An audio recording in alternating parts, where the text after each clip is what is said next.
In 1867, America bought a frozen wilderness from Russia for a little over $7 million, about 2 cents an acre. The newspapers of the day mocked it as a folly, a worthless icebox at the top of the world. They called it Alaska, the last frontier. It sits in the far northwest corner of the continent, where North America finally runs out of road, and 3 seas, the Pacific, the Arctic, and the Bering, meet at once. It is larger than California, Texas, and Montana combined.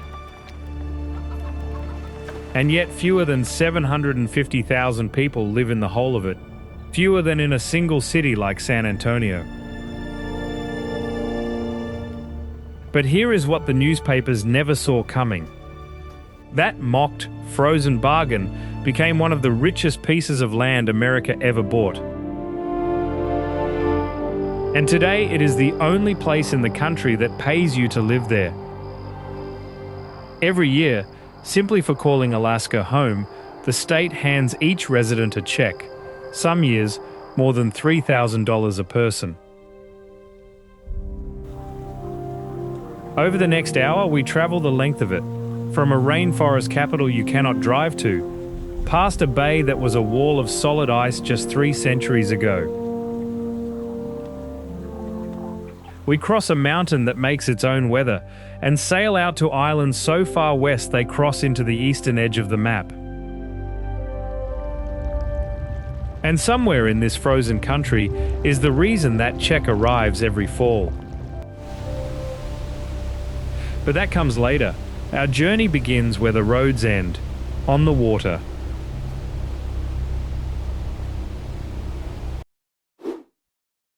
This stretch of coast has a name, the Inside Passage. It runs for hundreds of miles up Alaska's southeastern edge, a sheltered lane of dark green saltwater winding between hundreds of islands, each one thick with spruce, right down to the tide line. Here, water does the work a road does everywhere else.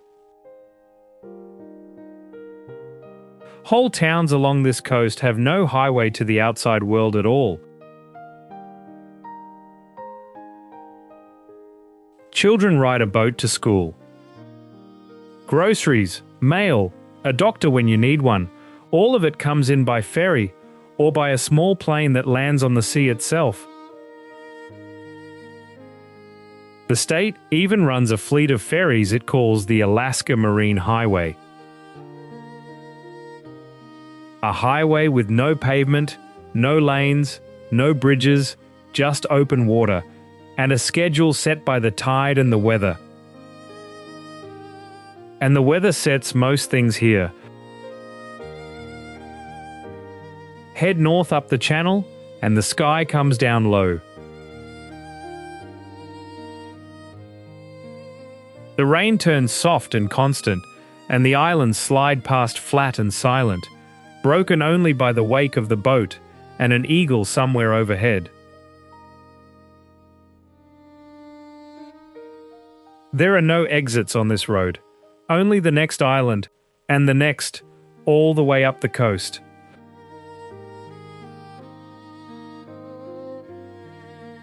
The boat rounds a last wooded point, and there it is, pressed against the shore, Ketchikan. Alaska's first city, and its rainiest by far. Ketchikan collects over 150 inches of rain in an average year, more than 3 times the American average. In one record year it passed 200 inches. The locals don't complain about it. They just gave it a name, liquid sunshine. All that rain falls on a town with nowhere to spread out. Steep mountains drop almost straight into the sea, so Ketchikan clings to a thin strip between them. It runs some 30 miles along the water, but is rarely wider than 10 houses deep.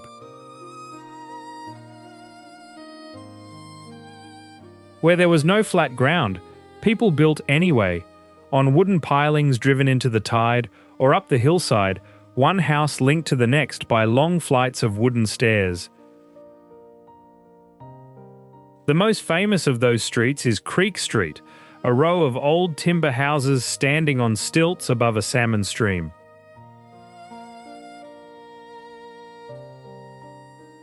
A century ago, it was the town's red light district, busiest during Prohibition. Today it sells souvenirs. But every summer the salmon still come, swimming upstream right beneath the floorboards of the shops. And along the waterfront stands something you find almost nowhere else. Ketchikan holds the largest standing collection of totem poles in the world, carved by the Tlingit, Haida, and Tsimshian peoples to record a clan, an ancestor, an event worth remembering. They are not decorations, they are documents. The next town up the coast keeps a different kind of record, one written not in cedar, but in fir and onion domes.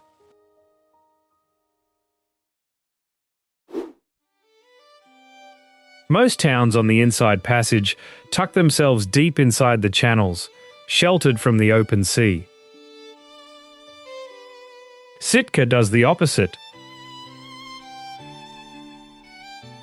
It sits on the outer edge of Baranof Island, facing straight out onto the Pacific.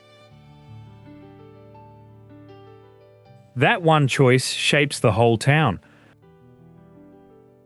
Where Ketchikan hides from the ocean, Sitka turns to meet it, taking the full force of Pacific storms and swell, but feeding on one of the richest stretches of fishing water in the region.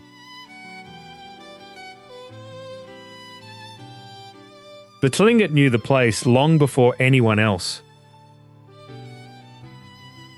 Their name for it, Sitka, means the people on the outside of the island.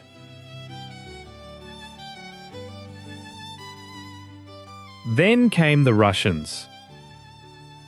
From 1808, Sitka, which they called New Archangel, became the capital of Russian America and the headquarters of the Russian-American Company. For a time, this small town on the far rim of the Pacific ran an empire's fur trade. And from 1840 to 1872, it served as the Orthodox Church's center for all of North America, a continent's worth of faith directed from a wooden town most Americans had never heard of. You can still read that history on the skyline. St. Michael's Cathedral, with its dark onion dome, was the first Orthodox cathedral built anywhere in the New World. In 1966, it burned. As the fire took the building, the people of Sitka ran inside, not to save the walls, but the icons, carrying out paintings hundreds of years old before the roof came down. They rebuilt it exactly as it was, 10 years later. On a still morning, its bells still carry out across the water. But the oldest story here is not Russian. On festival days, the Tlingit still carve, still drum, still hold the ceremonies their grandparents were once punished for keeping. A culture that outlasted the empire that tried to erase it. We leave the outer coast and turn north, up the channels, to a place called Glacier Bay. And its story is almost too fast to believe. 2.5 centuries ago, there was no bay here at all. In 1750, this entire inlet, more than 100 miles of it, lay buried under a single sheet of ice, in places more than half a mile thick. Where ships now sail on open water, there was solid ice, reaching from one mountain wall to the other. Then the ice began to pull back, faster than almost anywhere on Earth. In only 250 years, the glaciers have retreated more than 60 miles, carving out the fjords and channels we move through today. And we have a record of it. In 1794, Captain George Vancouver charted this coast and found a wall of ice. Less than a century later, in 1879, the naturalist John Muir came looking and found the ice had already withdrawn nearly 50 miles from where Vancouver saw it. A glacier retreating within a single human lifetime. But the ice did not leave an empty land behind. It took one. The Tlingit lived in this valley long before the glaciers came. When the ice advanced centuries ago, it ground through their homeland and drove them out. They have never let go of the place. To them it is still home, even the parts that spent lifetimes buried under ice. Today, Glacier Bay is protected, the heart of a wilderness so large it crosses a national border. Together with its neighbours in Canada, it forms one of the largest protected areas on the planet. More than 20 million acres of ice, forest and stone, reachable only by boat or by plane. And at the head of one inlet stands the exception to the whole story, the one wall of ice that is not retreating.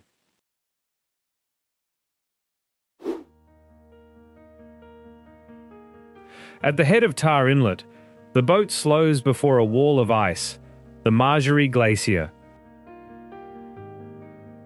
This is the counterpoint to everything we just saw.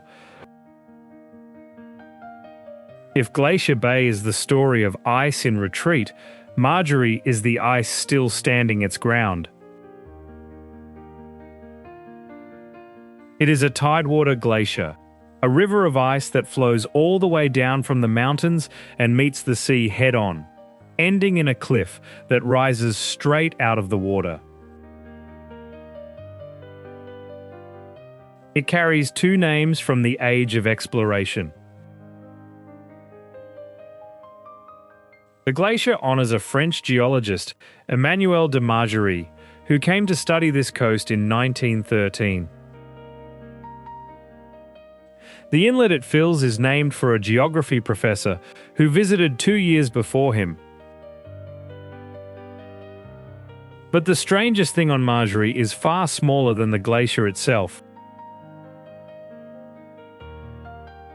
Scientists studying its surface found small round cushions of moss, each no bigger than a fist, resting on the bare ice. They called them glacier mice, and they are not still. Over days and weeks, the little green balls roll and shift across the ice. And stranger yet, a whole colony of them tends to move together in the same direction by a mechanism no one has fully explained. On a glacier where nothing should be able to live, something is quietly on the move. Among the islands of this outer coast, the largest is Chugach, the fifth largest island in the United States. Near its northern shore sits the village of Hoonah, the largest Tlingit village in Alaska. The Hoonah Tlingit have lived here for thousands of years, since before the ice ever filled Glacier Bay. They are the same people the glaciers drove from their valley, and this is where many of them came. Chugach is also one of the most crowded places on Earth, not with people, but with bears.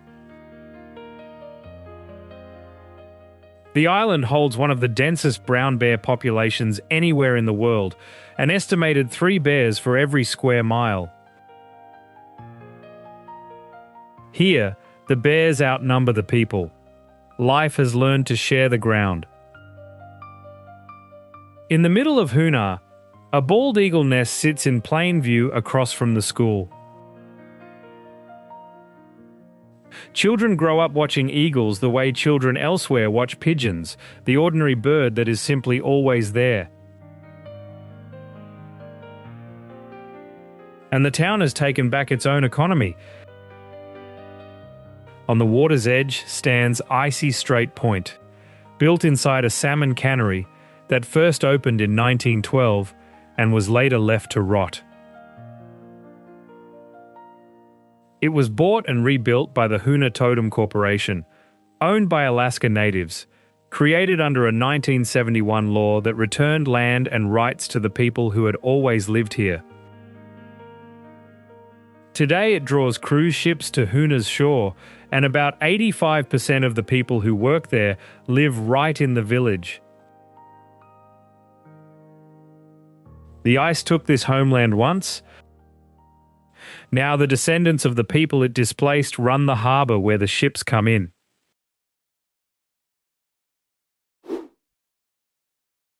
A day's sail down the coast, hemmed in by mountains and water, sits the state capital, Juneau. And it holds a distinction no other American capital can claim. You cannot drive to it. There is no road out of Juneau and none into it. It is the only state capital in the United States you cannot reach by car, even though, by area, it is one of the largest cities on the continent. To leave, you take a boat or a plane. It is not a hardship the locals dwell on, it is simply the shape of life. Schedules bend around the weather and the flight times, and a storm can close the only way home. For most of the year, it is a quiet town of 30-odd thousand, wrapped in mountains and rain. Then summer comes, and the ships arrive. More than 1 million cruise passengers step ashore in Juneau over a single season, dozens of times the number of people who actually live there. The town swells, then empties. Loud summers, silent winters, every year. Juneau exists at all because of gold. It grew up along the Gastineau Channel, a deep saltwater passage ringed by mountains and glaciers. Across that channel, on Douglas Island, the Treadwell mine was once among the largest gold mines in the world. Then, in 1917, the workings collapsed and the sea poured in, drowning the tunnels for good. The gold that built the capital is still down there, under the water. North of the capital, the coast bends toward a place built by the same fever. But that story did not end quietly. It ended with 100,000 people and a conman crowned king. That place is Skagway, for one wild year, the loudest town in the north. Gold had been found in the Klondike, deep in Canada's Yukon, and by 1897, word of it had reached the world. Skagway was the doorway to the goldfields. Over the winter that followed, more than 100,000 people set out for this stretch of shore, dreaming of the goldfields beyond. A few tents became a town of 10,000 in a matter of months. But the gold was not in Skagway. It lay hundreds of miles inland, over the mountains, and the way there nearly broke everyone who tried. 2 trails climbed out of town, the White Pass and the Chilkoot. Both were so steep and the loads so heavy that a man might climb the same slope dozens of times just to carry his supplies to the top. A journey of a few dozen miles could take months. Most of the hopefuls gave up before they ever left Alaska. The answer, when it came, was iron. In 1900, the White Pass and Yukon Route Railway was finished. It was a narrow-gauge line that climbs from sea level to nearly 3,000 feet up sheer rock, one of the hardest railroads ever built in North America. It still runs today, carrying tourists where it once carried prospectors. For that one brief boom, Skagway belonged to a con man. Jefferson Randolph Smith, Soapy Smith to everyone, ran the town like a crime boss, his hand in every crooked game and swindle. On the 4th of July, 1898, he led the town's parade as its unofficial king. 4 days later, he was dead, shot in a gunfight on the waterfront. The rush passed as fast as it came. Where 10,000 once crowded the streets, only a few hundred people live in Skagway now, the boomtown that emptied, while the capital down the coast kept its quiet hold on power.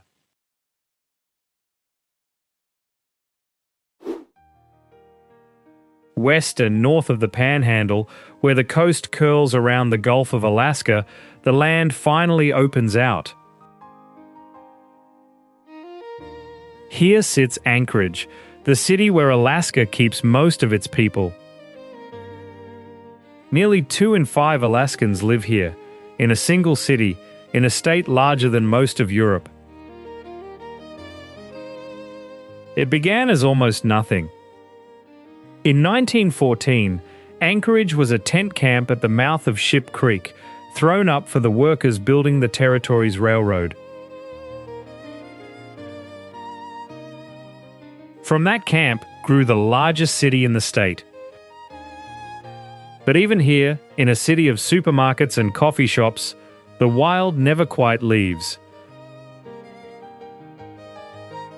From most downtown streets you can look up and see the snow on the Chugach Mountains. And the animals do not stay on the mountain.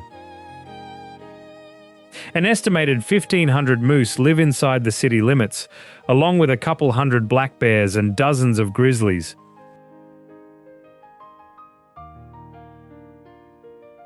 Meeting one is ordinary. People have been known to call in late to work with the oldest excuse in Alaska: there is a moose in the driveway, and it will not move. The city hides another surprise at its airport. You would not expect a place on the far rim of America to be a global crossroads. Yet in 2020, Anchorage's airport became the busiest in the world for cargo. Sitting almost exactly between Asia and the American mainland, it is the ideal place for freight planes to stop and refuel, cargo from across 3 continents passing overhead. And the ground itself is not to be trusted. On Good Friday in 1964, the strongest earthquake ever recorded in North America struck here. One Anchorage neighborhood, Turnagain Heights, slid apart as the soil beneath it turned to liquid. It was never rebuilt. Today it is a public park, named plainly for what happened there.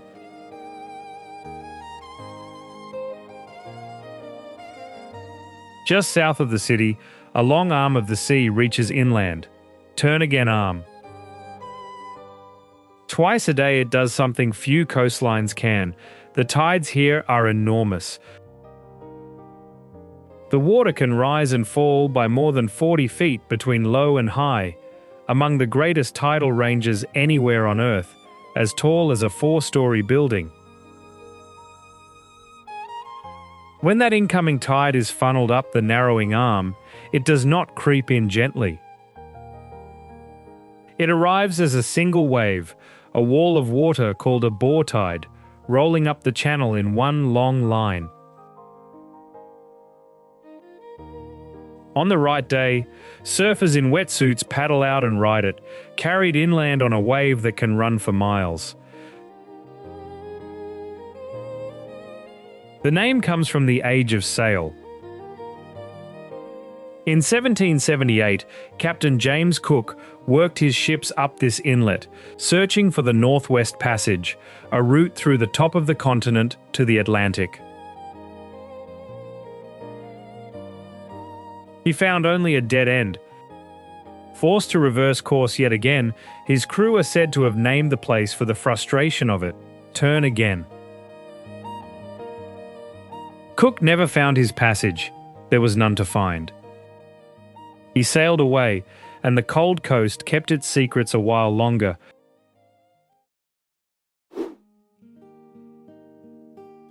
Behind Anchorage itself rises the range that shadows every street in the city, the Chugach. And the forest across it is almost too large to picture. The Chugach National Forest spreads across nearly 7 million acres, larger than the whole state of New Hampshire. It is the second largest national forest in the country and the farthest north and west of them all. And here is the strange part. Nearly half of all Alaskans live within a day's drive of it. The Chugach is, in effect, Anchorage's backyard. Yet across those 7 million acres, there are only about 90 miles of road. If Anchorage is where most of the state crowds together, the Chugach at its back is where almost no one goes. Most of it can be reached only by boat, by plane, or on foot, one of the most untouched forests left in America. The scale of the wild here is hard to hold in the mind. Deep in the Chugach Reach lies the Bering Glacier, the largest glacier in North America. And in the trees along the coast lives a greater density of bald eagles than all 48 of the lower states put together. This is the national bird, more common here than almost anywhere it stands for. South of the city, a broad peninsula hangs down into the Gulf, the Kenai. They call it Alaska in miniature, and it earns the name. In a patch of land you could drive across in a day, you find nearly everything the huge state has to offer. Fjords and mountains, deep forest, salmon rivers and coastal marsh, all folded into one. But what truly runs the Kenai is the fish. Every summer the salmon return from the sea to the rivers where they were born, and the whole peninsula bends to meet them. Some people fish commercially, filling boats for market, some fish for sport. And some fish for the freezer, what Alaskans call subsistence, catching a winter's worth of food in a few frantic weeks. The salmon set the calendar here. When people work, when they rest, what fills the smokehouse and the table? You can even see the ice in the water. The Kenai River runs a startling milky turquoise, a colour that seems almost unnatural. It comes from what is called glacial flour, rock ground so fine by the glaciers upstream that it hangs suspended in the current. It tints the whole river the pale blue-green of meltwater all the way down from Kenai Lake to the sea.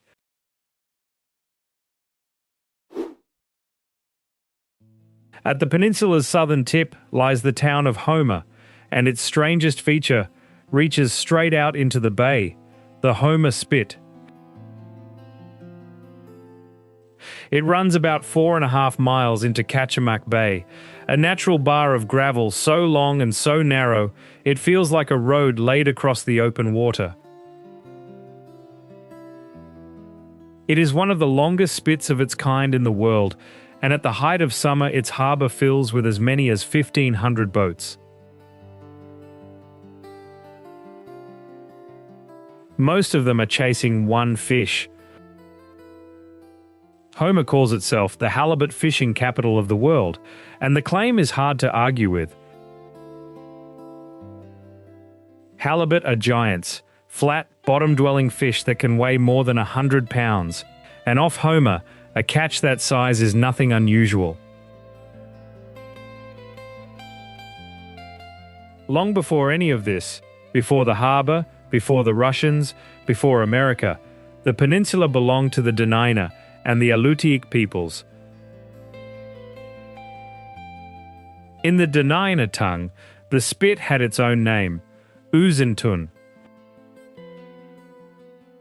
The gravel bar reaching into the bay was known and named for a very long time before anyone thought to fish it for sport.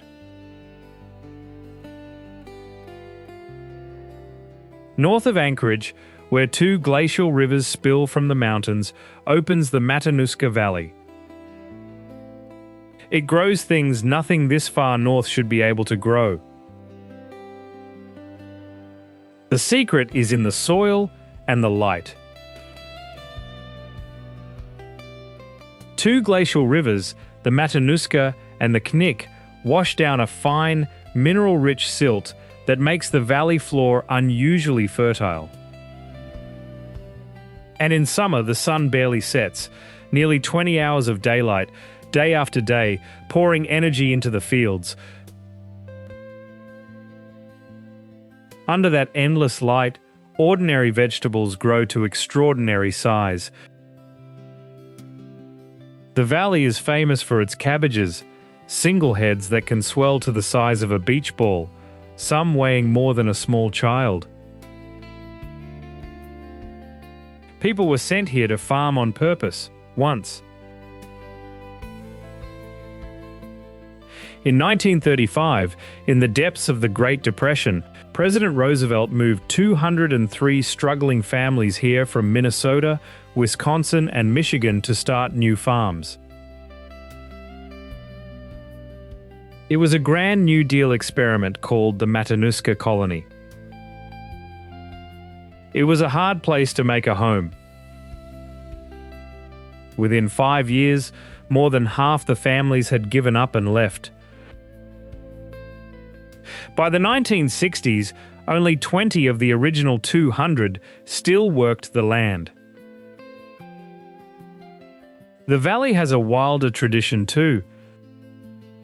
Each March from the town of Wasilla, teams of sled dogs set out on the Iditarod, a race of nearly 1,000 miles across the frozen state to Nome. It honours a real journey. In 1925, dog teams relayed life-saving medicine across this same country to a town dying of diphtheria, when nothing else could get through.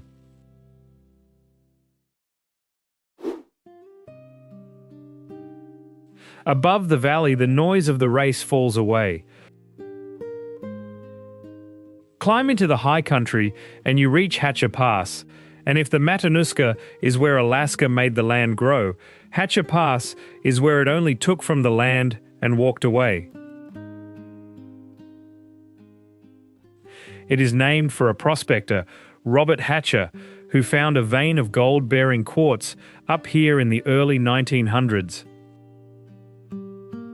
The name spread to cover a whole stretch of high country, a place of such quick extremes that summer wildflowers and winter snow can trade places within a few miles. At its heart stood the Independence Mine, once among the richest hard rock gold operations the territory ever saw. But the gold ran out, or stopped being worth the digging, and the miners left. What they left behind is still up there. The weathered wooden buildings of the mine, their roofs slowly caving under the snow, stand empty in the high bowl of the mountains, a company town frozen in place, with no company left. The valley grew food, the mountains gave up gold. Both, in the end, are ways of prying a living from a hard country. Now the journey turns north, toward the giant that rules the whole interior, a mountain that makes its own sky.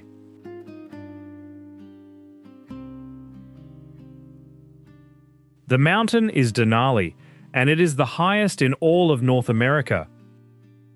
Its summit stands 20,300 feet above the sea, but that number alone undersells it. Most great peaks rise from high ground already thousands of feet up. Denali rises almost from the flats. Measured from its base to its summit, it climbs higher in a single sweep than Everest does, more than 3 vertical miles of mountain in one unbroken wall.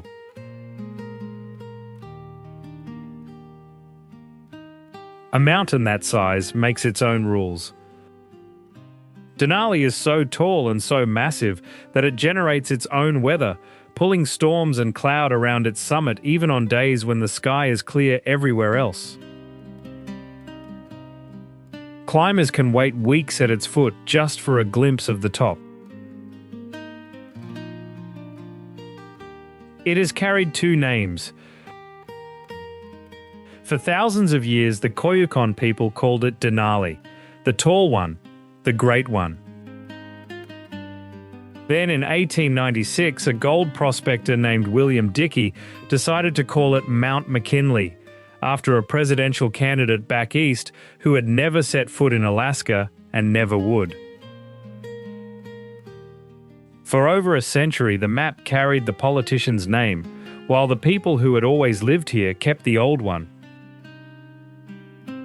The wild around the mountain is guarded as fiercely as the peak. Denali National Park covers more than 6 million acres, and through all of it runs a single road, just 92 miles long. Most of it is closed to private cars, so the land beyond stays the animals, not ours.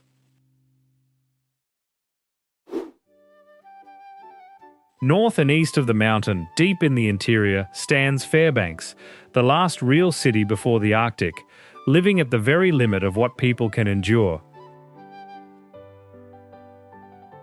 Here the year swings wider than almost anywhere in America. In summer, the sun barely sets, nearly 24 hours of daylight.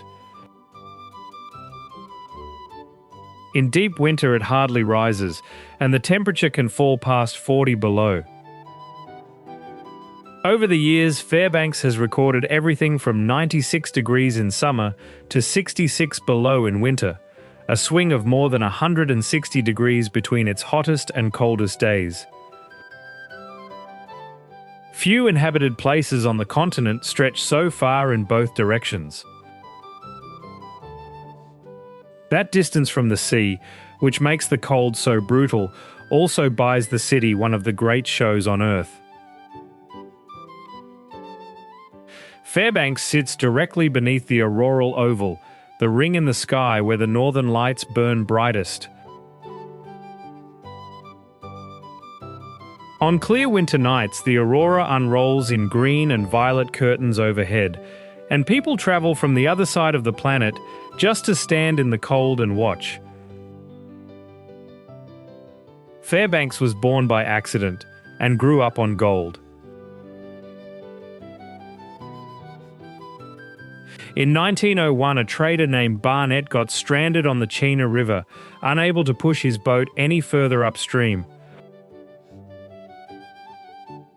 A year later, a prospector struck gold in the hills nearby, and the stranded man's trading post became a boomtown, the Golden Heart of Alaska. Within a short ride of the city, the mines gave up more than 15 million ounces of gold, close to a third of all the gold ever found in the entire state. The frozen ground here keeps its own secrets. Digging in the permafrost, miners once uncovered a bison, not bones, but the animal itself, its flesh mummified by 36,000 years in the ice. They named it Blue Babe, and it lies in a museum in Fairbanks still, a creature from the last ice age thawed back into the light.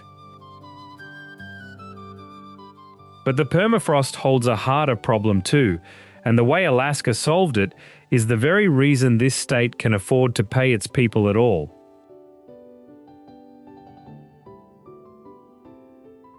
The answer to the whole journey runs right through Fairbanks, and it is not a river. It is a pipe. The Trans-Alaska Pipeline carries oil some 800 miles, from the frozen fields of the far north down to a port that never freezes in the south. And building it across this land meant solving problems no ordinary pipeline faces. The ground is permafrost, frozen solid, and treacherous when it warms. So for much of its length, the pipe does not run in the earth at all. It runs above it, held up on thousands of supports, and it does not run straight. It zigzags deliberately from side to side, resting on sliders so it can stretch in the heat, shrink in the cold, and sway without breaking when the ground moves. In 2002, a powerful earthquake, magnitude 7.9, tore across the land right along the pipeline's path near Denali. The roads nearby buckled and split. The pipeline swayed on its sliders, exactly as designed, and came through without a single leak. It shares the country too.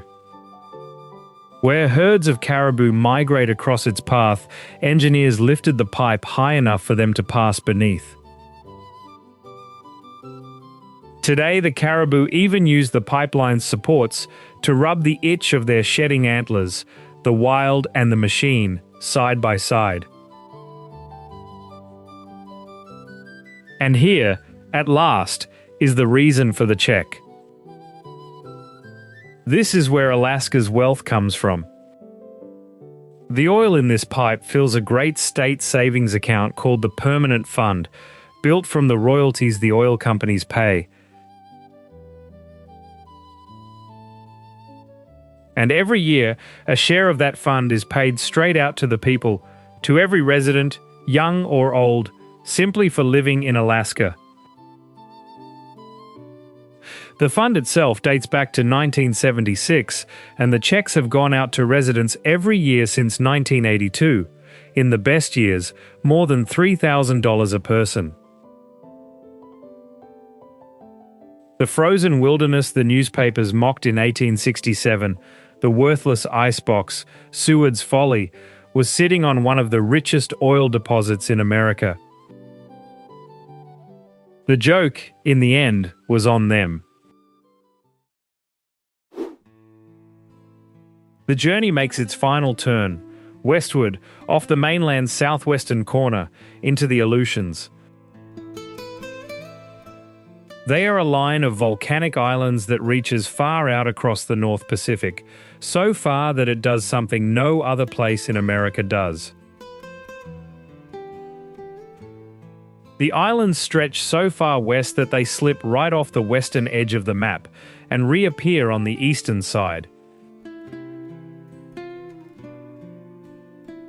By that quirk, Alaska is at once the westernmost state in America, the northernmost, and, strangely, the easternmost too. One state holds 3 corners of the map at once. People have lived out here a very long time. The Onondagas, long known as the Aleut, have made these islands home for some 4,000 years. The very name Unalaska comes from their word agunalaksh, worn down through Russian into Unalaska before Americans fixed it in its present spelling. There is almost nothing gentle about the place.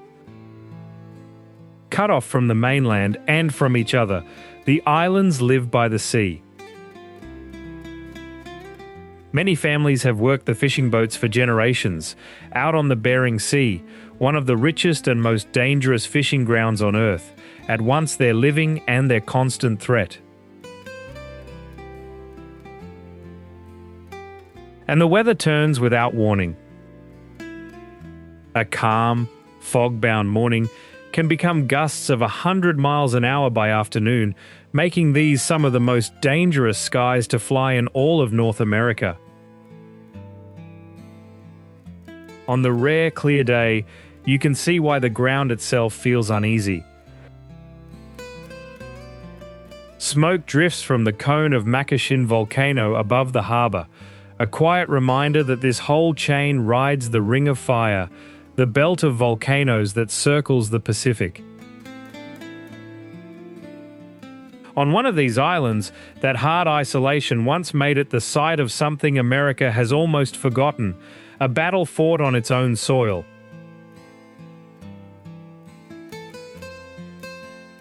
Along the chain lies the island of Unalaska, and its harbour carries a second name from another age, Dutch Harbour. Today it is one of the busiest fishing ports in the country, but if these islands are the ones that feed America, they are also the ones America once had to fight for.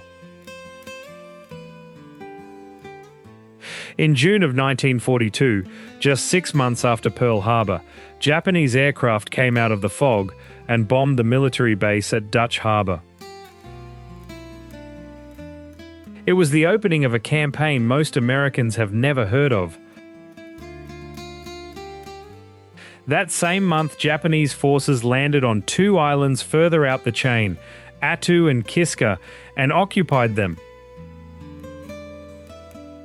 For the only time in the Second World War, an enemy held ground on American soil, outside of Hawaii.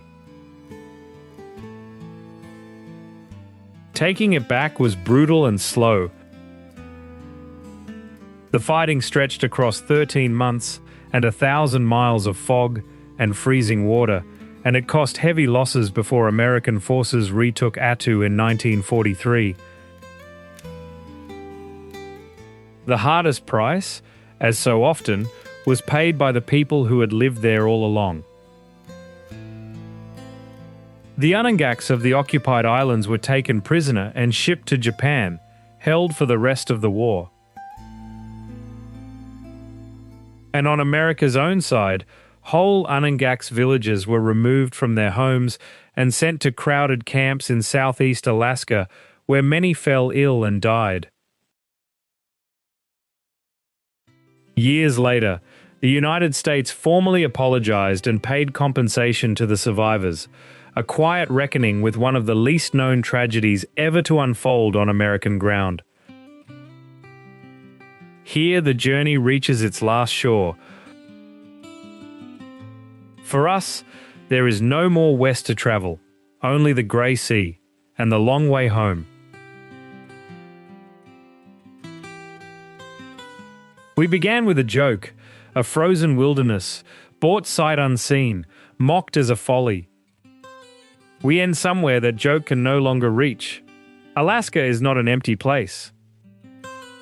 It only looks empty to people who measure a land by its crowds. Here the measure is different, taken in ice that moves like a slow river, in mountains that make their own weather, in a coast so long it touches 3 seas at once. The land does not fill up with people, it fills up with time. And still, a few 100,000 of them stay. They fly where others drive, share their towns with bears, and read the weather like a second language. They are held by a country that asks so much of them and, once a year, gives a little back. We have crossed Alaska from the roadless southeast to the far edge of the map. But there are more stories out here than one journey can hold. The high Arctic north, the long chain west, roads for another day. If Alaska is your home, tell us in the comments what we missed. And thanks for traveling with us. We'll see you on the next journey.